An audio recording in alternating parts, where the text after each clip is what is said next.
Now we are especially fortunate to be joined by the Chief of Staff of the United States Air Force, General Charles Q. Brown, Jr. Welcome.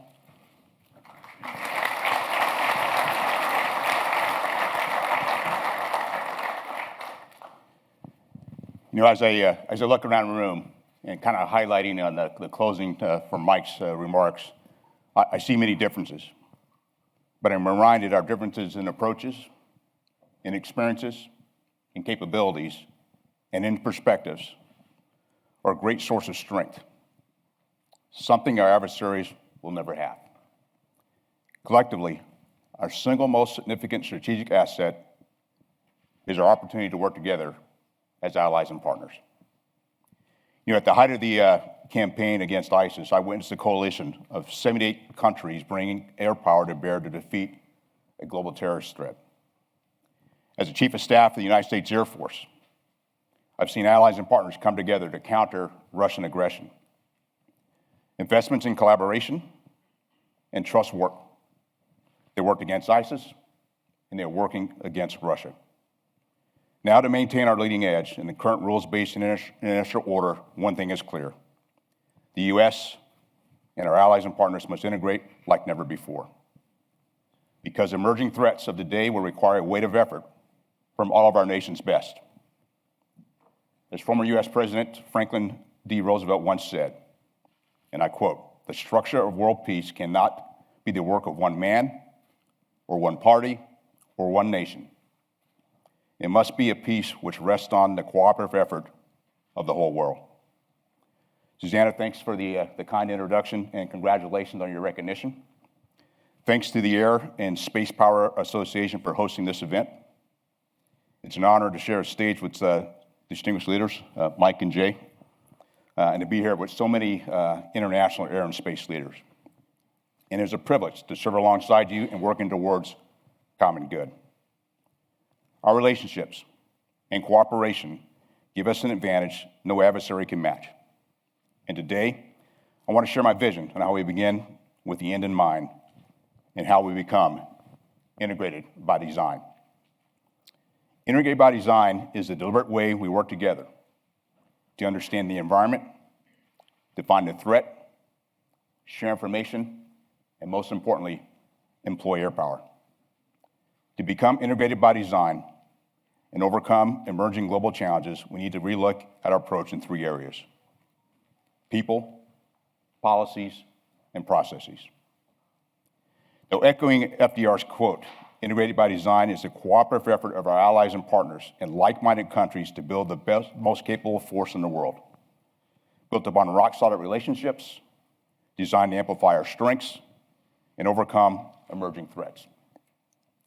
Integrated by design is not a replacement to our current security cooperation efforts, but it's the idea that we collaborate and make decisions together on interoperability, resource investment, information sharing, force development, and strategy from the very beginning. From the identification of the threat, through the co-development and co-production of hardware and software, through the operational concepts and employment. Now, I will admit, we have a lot to learn when it comes to seamless integration.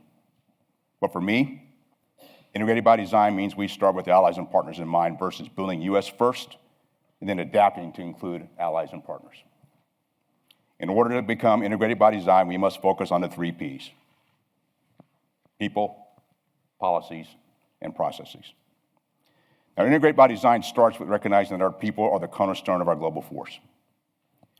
As part of this global force, the United States Air Force must develop leaders who think about meeting challenges and emerging threats collectively. We need to begin with broader understanding to include it as a key factor in training of every airman. We need to build global fluency in every schoolhouse as early as when our airmen enter our Air Force and continuously throughout their careers. When I became the Chief of Staff, as part of Accelerate Change or Lose, I directed a focus on competition. Building the global fluency of our airmen beyond just adversary military capabilities. Competing with adversaries demands we broaden our perspectives. Think more about cultivating relationships and building future partnerships. Programs like the International Military Education and Training Program, liaison officer opportunities, exchange positions, and advisor programs have increased connection and helped grow our people to be more internationally minded. We need to continue these at every opportunity, as these types of programs build a foundation of trust that can be more impactful. Not to mention, it's often less expensive to send people than it is to send airplanes. In addition, programs like the State Partnership Program allow the deepening of personal relationships to develop over time. For instance, the power relationship spurred a sharing of enhanced tactics and techniques between U.S. and Ukrainian pilots in advance of the Russian invasion. These are the type of payoffs we get when we invest in our people and build relationships. Together, the U.S. allies and partners should consider how we develop day zero interoperability. The careful building of trust and capability among allies and partners preparing for a future conflict. Sharing our viewpoints, even when divergent, to challenge our thinking and then find alignment in our approach. This human network is a great source of strength, and we will continue to be even more important in the future. But our people can only succeed with policies and processes that support a more integrated approach. To be integrated by design, the U.S. Air Force must take more risks to work within the existing policies where we haven't done so in the past. We need to do more with the current policies. We have to open doors to allies and partners to address future military challenges. Just because something is difficult or we have not normally done it is not a good reason to avoid it. You know, I've had a long time belief there's a difference between can't do and don't want to do. The former is a physics problem. The latter is a problem of will. I want you to know, not only is the United States Air Force working to break down these barriers, so is the U.S. Department of Defense. For example, when I have my mini battle acts at functions like this, I hear often how we need to improve our foreign military sales program. And I will tell you, this is something we're working on. Additionally, the U.S. Air Force is at the beginning stages of a policy change with something we call co-funding, which pulls funds from multiple partners for a common development effort. It reduces each partner's cost and allows for development of a mutually beneficial capabilities and technologies. The initial effort brought together partners from in the Pacific, Europe, the Middle East, and Africa for the development of an advanced electronic warfare system. But we need to do more. There are opportunities to leverage or change existing policies to enable us to work together, to align investments, capabilities, and approaches, so together we can optimize our innovation and industrial capacities. And together we should look deeper at our capability development and export policy to see where we can either open up or change policies to better align efforts. U.S. allies and partners should have conversations about what we can develop that is complementary instead of in competition to better align against future challenges. Without updates in processes, investments and changes in people and policies would be futile.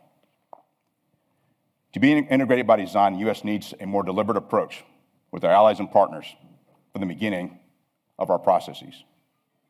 I applaud how many of you default to and have postured to support a more inclusive approach. For instance, our structure should be more inclusive of allies and partners, particularly in how we manage and control information. We must stop overclassification and rightful release from the early stages of our planning. We must relook at our processes to get more collaborative approach, similar to how we exercise. Exercises build capacity, ensure readiness, and create strong bonds and help identify best practices and lessons learned.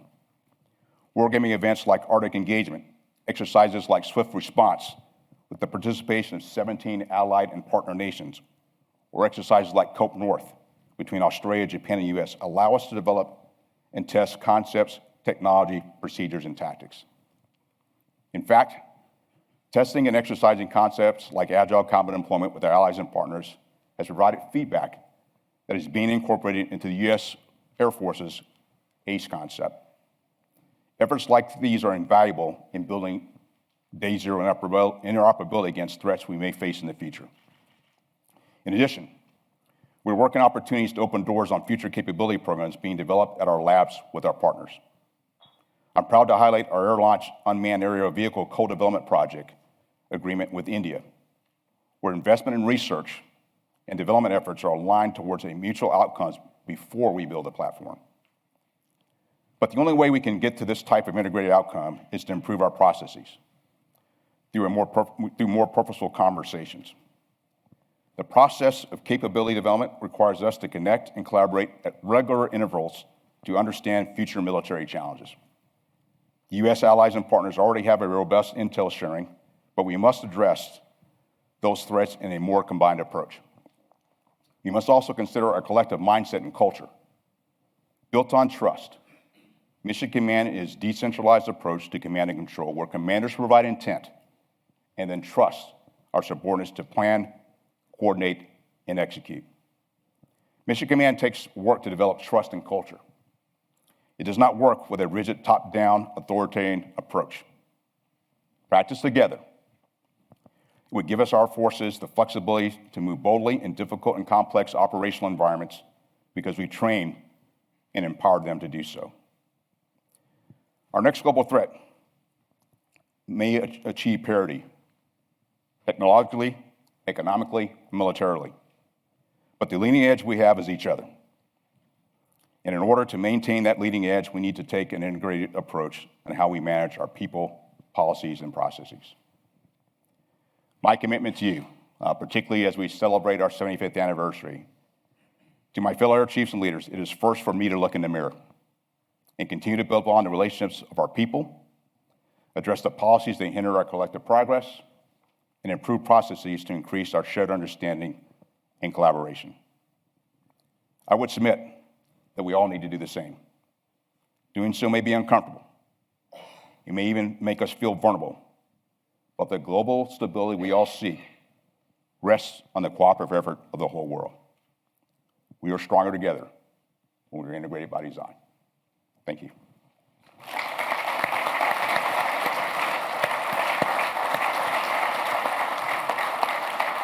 Many thanks, General, for your words and that real focus on collaboration, on trust, and the concept of integration by design. Really fascinating. And for our last